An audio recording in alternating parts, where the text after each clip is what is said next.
Good day, everybody. Today is Sunday, October 5, 2025, and we're going to be continuing with Luke, the Gospel of Luke, chapter 23.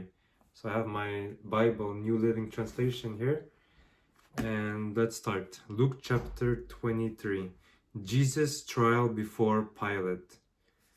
Then the entire council took Jesus to Pilate, the Roman governor. They began to state their case. This man has been leading our people astray by telling them not to pay their taxes to the Roman government and by claiming he is the Messiah, a king. So Pilate asked him, "Are you the king of the Jews?" Jesus replied, "You have said it." Pilate turned to the leading priest and to the crowd and said, "I find nothing wrong with this man." Then they became insistent, but he is causing riots by his teaching whenever he goes, all over Judea from Galilee to Jerusalem. "Oh, is he a Galilean?" Pilate asked. When they said that he was, Pilate sent him to Herod Antipas because Galilee was under Herod's jurisdiction, and Herod happened to be in Jerusalem at that time. Herod was delighted at the opportunity to see Jesus because he had heard about him and had been hoping for a long time to see him perform a miracle. He asked Jesus question after question, but Jesus refused to answer. Meanwhile, the leading priests and the teachers of religious law stood there shouting their accusations. Then Herod and his soldiers began mocking and ridiculing Jesus. Finally, they put a royal robe on him and sent him back to Pilate. Herod and Pilate, who had been enemies before, became friends that day. Then Pilate called together the leading priests and other religious leaders along with the people, and he announced his verdict. "You brought this man to me, accusing him of leading a revolt. I have examined him thoroughly on this point in your presence and find him innocent." Herod came to the same conclusion and sent him back to us. "Nothing this man has done calls for the death penalty.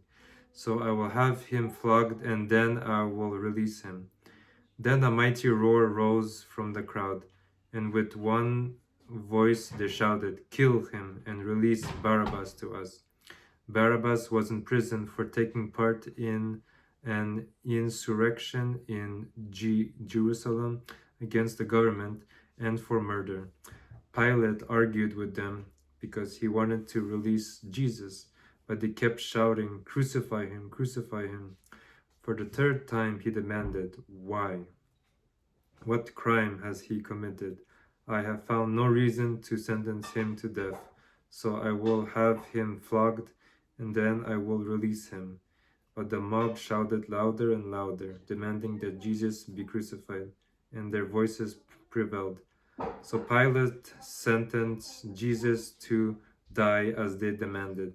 As they had requested, he released Barabbas, the man in prison for insurrection and murder, but he turned Jesus over to them to do as they wished. The crucifixion. As they led Jesus away, a man named Simon, who was from Cyrene, happened to be coming in from the countryside. The soldiers seized him and put the cross on him and made him carry it behind Jesus. A large crowd trailed behind, including many grief-stricken women. But Jesus turned and said to them, "Daughters of Jerusalem, don't weep for me, but weep for yourselves and for your children. For the days are coming when they will say, 'Fortunate indeed are the women who are childless, the wombs that have not borne a child, and the breasts that have never nursed.' People will beg the mountains, 'Fall on us,' and plead with the hills, 'Bury us.' For if these things are done when the tree is green, what will happen when it is dry?" Two others Both criminals were led out to be executed with him. When they came to a place called the Skull, they nailed him to the cross, and the criminals were also crucified, one on his right and one on his left. Jesus said, "Father, forgive them, for they don't know what they are doing." And the soldiers gambled for his clothes by throwing dice. The crowd watched, and the leaders scoffed. "He saved others," they said. "Let him save himself if he is really God's Messiah, the chosen one." The soldiers mocked him too by offering him a drink of sour wine. They called out to him, "If you are the king of the Jews, save yourself." A sign was fastened above him with these words, "This is the King of the Jews." One of the criminals hanging beside him scoffed, "So you're the Messiah, are you? Prove it by saving yourself and us too while you're at it." But the other criminal protested, "Don't you fear God even when you have been sentenced to die? We deserve to die for our crimes, but this man hasn't done anything wrong." Then he said, "Jesus, remember me when you come into your kingdom." And Jesus replied, "I assure you, today you will be with me in paradise." The death of Jesus. By this time it was about noon, and darkness fell across the whole land until 3 o'clock. The light from the sun was gone, and suddenly the curtain in the sanctuary of the temple was torn down the middle. Then Jesus shouted, "Father, I entrust my spirit into your hands." And with those words he breathed his last. When the Roman officer overseeing the execution saw what had happened, he worshipped God and said, "Surely this man was innocent." And when all the crowd that came to see the crucifixion saw what had happened, they went home in deep sorrow. But Jesus' friends, including the woman who had followed him from Galilee, stood at a distance watching. The burial of Jesus. Now there was a good and righteous man named Joseph.